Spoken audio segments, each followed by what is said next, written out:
Assalamu alaikum wa rahmatullahi wa barakatuh. Ya ayyuhal muslimun. To the long-time listener and first-time visitor, we welcome you to this episode. Now, without further ado, let's get into it. Alhamdulillah, hamdan kathiran tayyiban mubarakan fih, kama yuhibbu rabbuna wa yarda. Ashhadu an la ilaha illallah wahdahu la sharika lah. وأشهد أن محمدا عبده ورسوله الناصح الأمين اللهم صل على نبينا محمد وعلى آله وصحبه أجمعين ومن تمسك بسنته إلى يوم الدين ثم أما بعد يا عباد الله. You know, a man came to the Prophet ﷺ one day. And in fact, he was a man who used to live in the desert. He was a A'rabiyun. He was a man who was a desert dweller. And bithnillahi ta'ala, this simple fact, you will see its relevance, bithnillahi ta'ala, by the end of this session, right? Anyway, he came to the Prophet sallallahu alaihi wasallam, and he had asked about the sa'ah. He asked about the hour. Where he said, Mata sa'ah? When is the last day going to be? When is the final hour going to take place? The Prophet ﷺ, he asked a very tremendous question, because you know it's very popular, it's very entertaining for some people. They like to know when is going to be the last hour. They like to have this discussion. They like to talk about it. They like to get into it. When is going to be the last hour? And I'm not saying that this was the intention of the questioner, that it was for pure entertainment. No, this was not the case. They really wanted to know because they wanted to get ready for it, right? In any event, the Prophet ﷺ, he asked a tremendous question. And that question was, مَا أَعْدَدْتَ لَهَا? What did you prepare for it? Right? Because what's really important is not necessarily knowing exactly when the last hour is going to take place. What's really important is, what are you preparing for the last hour? That's the real question. Because if you are adequately preparing for the last hour, then it doesn't matter when it happens. It can happen today or tomorrow or next month or next year. If you're adequately prepared for it, it doesn't matter. You're prepared for it. If you're not prepared for it, then your knowledge of exactly when it's going to take place is not going to help you. So the real question is not when is the last hour, but what have you prepared for the last hour? Okay? So this is the takeaway. What have we prepared for the last hour? What are we preparing for the last hour? So with that being the case, it's important to know its signs. To know the signs of the last hour, very important. Very important, okay? It's like when you're taking a test and that proctor tells you 10 minutes left, right? This is a good indication to you to let you know that the test is nearing its end. So to push it into that next gear to get ready for its conclusion. So knowing the signs of the hours nearing and of the hour drawing near, very important, because this is a reminder to us to step up our preparations, okay? So with that being the case, Jibreel alayhi salatu wasalam, in that famous hadith in Jibreel, he came to the Prophet sallallahu alaihi wasallam and he asked a tremendous question, because in this was a learning lesson, or this was a opportunity where he was teaching us. He was asking these questions, but in reality, he was teaching the Muslims by way of asking these questions. So this was a great learning opportunity. This was a great learning moment, okay? So Jibreel, he asked the Prophet ﷺ, where he mentioned it to him, فَخْبِرْنِي عَنِ السَّاعَةِ. He told the Prophet ﷺ, tell me about the hour. Listen to the response of the Prophet ﷺ, because there are tremendous lessons that are contained in this response that we're not going to be able to get into because it is not the focus of today's sitting, but there are a lot of fruits, a lot of values, a lot of gems in this response. The Prophet sallallahu alaihi wasallam, he told him, "Mal mas'ul anha bi'a'lam min as-sa'il." He said, the one being asked about it is not more knowledgeable than the one who was asking the question. Now, and there is so much value, so much benefit, so many gems in that response. The one asking the question, or the one who is being asked the question, does not know more than the one who was asking the question. Okay? That both you and I, we don't have the answers when it comes to this particular question. There's so many gems in that. So much benefit contained in that. Ala kulli hal. Jibril alayhi salatu salam, he went on to bring forth a clarifying question. So he said, فَخْبِرْنِي عَنْ أَمَرَاتِهَا. He says, so tell me about its signs. أي علاماتها. Tell me about the signs. Those signs that when you see them, then you know that the hour is getting close. The day of judgment is about to happen. So the Prophet sallallahu alaihi wasallam, he said, قال أن تلد الأمة ربتها. He said when a slave girl gives birth to her master.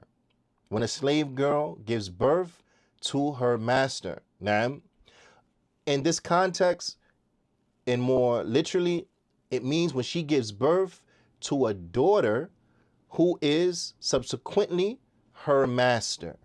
Okay? The Prophet sallallahu alaihi wasallam also, he said, وَأَن تَرَى الْحُفَاةَ الْعُرَاةَ الْعَالَةَ رِعَاءَ الشَّاءِ يَتَطَوَّلُونَ فِي الْبُنْيَانِ. He said, and when you see the barefoot, naked herders of sheep competing in the construction of tall, lofty buildings. Now, I want you to bear in mind that both of these things were extremely odd, rare. They were extremely astonishing events. For a slave girl to give birth to her master, and for herders of sheep, Bedouins, those who were very poor, to live in cities, not just live in cities, but to vie in constructing buildings, not just vie in constructing buildings, but to vie in constructing buildings that were very tall. You have to think, in this time, there were no skyscrapers. This was not common amongst humanity during this time to build lofty buildings, very tall buildings. This was not something that was common. Buildings were very low. They were they were limited in the stories. There weren't very tall buildings. So both of these things in which the Prophet sallallahu alaihi wasallam, he mentioned, these were not things that had precedence amongst humanity. These were things that were unprecedented. But the Prophet sallallahu alaihi wasallam, he informed us that these were things that were going to take place when the hour was drawing near. Okay? So, I'm asking you, dear viewer, dear listener, these signs, these two signs in which the Prophet sallallahu alaihi wasallam, he mentioned, because in this incident, he only mentioned these two signs. Have we seen them? Have we seen these two signs? And if so, what are we doing in preparation for the final day? How have seeing these two signs, how have they affected our preparation for the last day? This is the question, okay? So now, let's briefly look at these two signs. Sheikh Fawzan, he mentions that as relates to the first sign of a slave girl giving birth to her master, he said then two meanings can enter into this, right? That two meanings can enter into this off the bat. And the first is that during the last days or towards the end of the final days, then you will find that servitude, or you will find that enslaved people will become a lot, okay?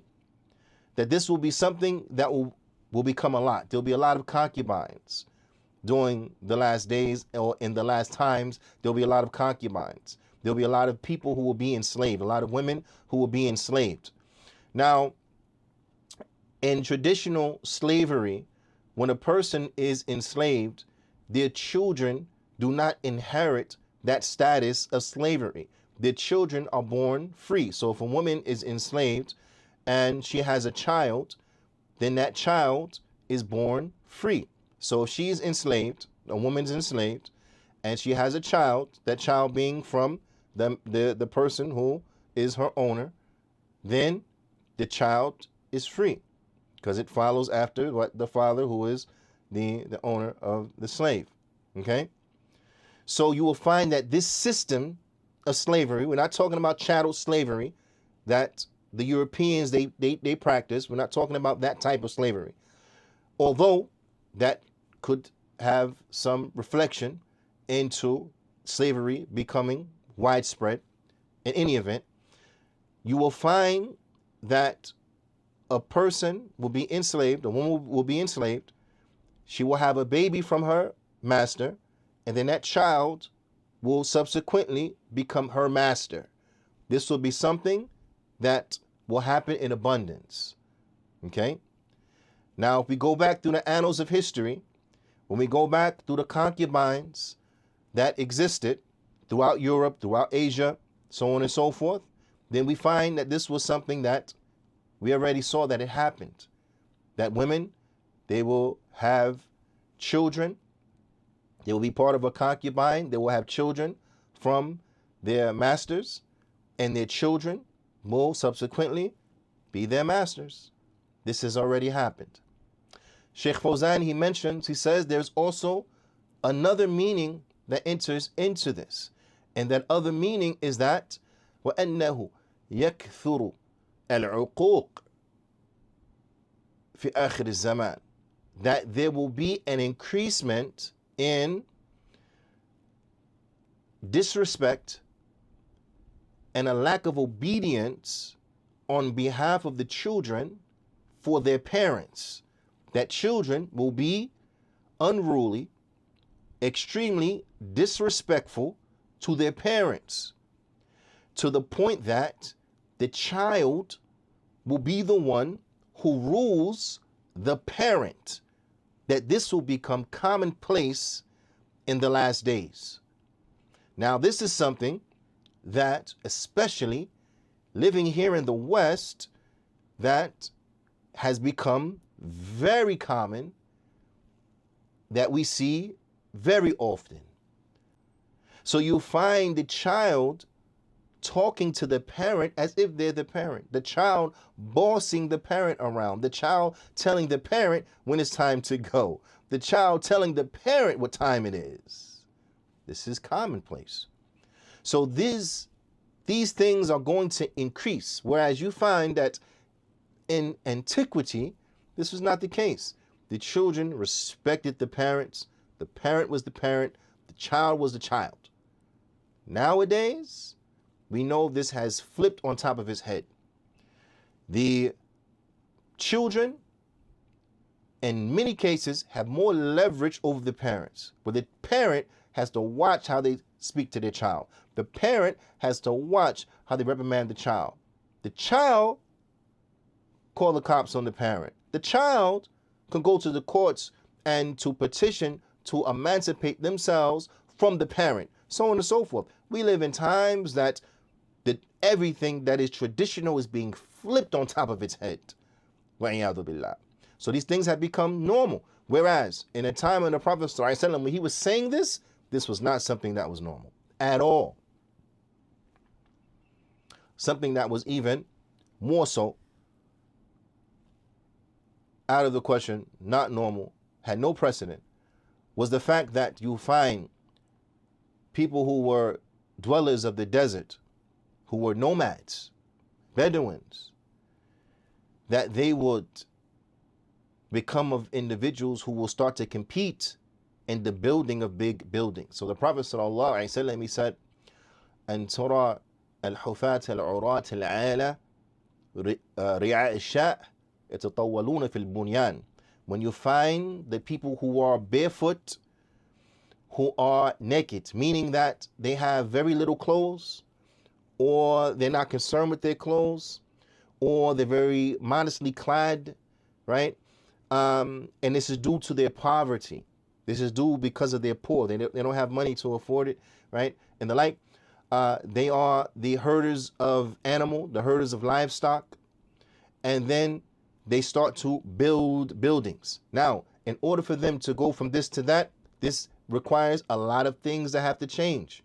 One is that they have to go from being nomadic to living in settlements. So now they're no longer nomadic, but now they're living in cities.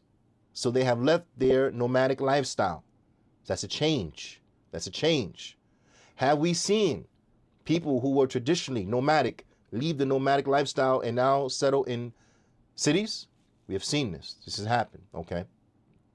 That has happened. They were scantily clad due to them being very impoverished, barefoot due to their poverty, right? But then something happened and they got money. So now they dress very lavishly. They used to be herders of livestock, be it sheep, camels, whatever the case is, right? So the herders of sheep, this is an example, but it's not restricted. So it could be camels, or it could be other forms of livestock. This was their business. This is how they used to make their money. But now they have moved into another industry. So they're no longer doing this. Now they're doing that. Okay, so there's another change in industry. An industry where they had very modest wages, now to an industry where they're making massive amounts of money. So now they can afford good clothes, luxury, and the like. Okay, has this happened? Have people who used to be nomadic, who used to be herders of livestock, now found new sources of revenue that have moved them away from livestock, that have moved them away from pearls, right? Trading in pearls and in frankincense and myrrh and things like this, have moved them away from these old industries into now new things? Yes, yes. Okay. These new industries, are they industries that yield massive amounts of money? Yes, massive amounts of money. The wages that come from these new industries, does it afford them the luxuries of the best and finest of clothes and the like? Yes, it does. Has it taken them from their nomadic lifestyle to a lifestyle that is a lifestyle that is set in cities? Yes, it has. Does that lifestyle afford them, and does this new industry afford them the resources needed to build lofty buildings? Yes, it does. And have they done this? Yes, they have. Have we seen this? Yes, we have. Is this normal? Yes, it is. Did the Prophet ﷺ tell us that this was going to happen? Yes, he did. And it has happened exactly the way that he said it would. And he told us that this was a sign from the signs of the day of judgment.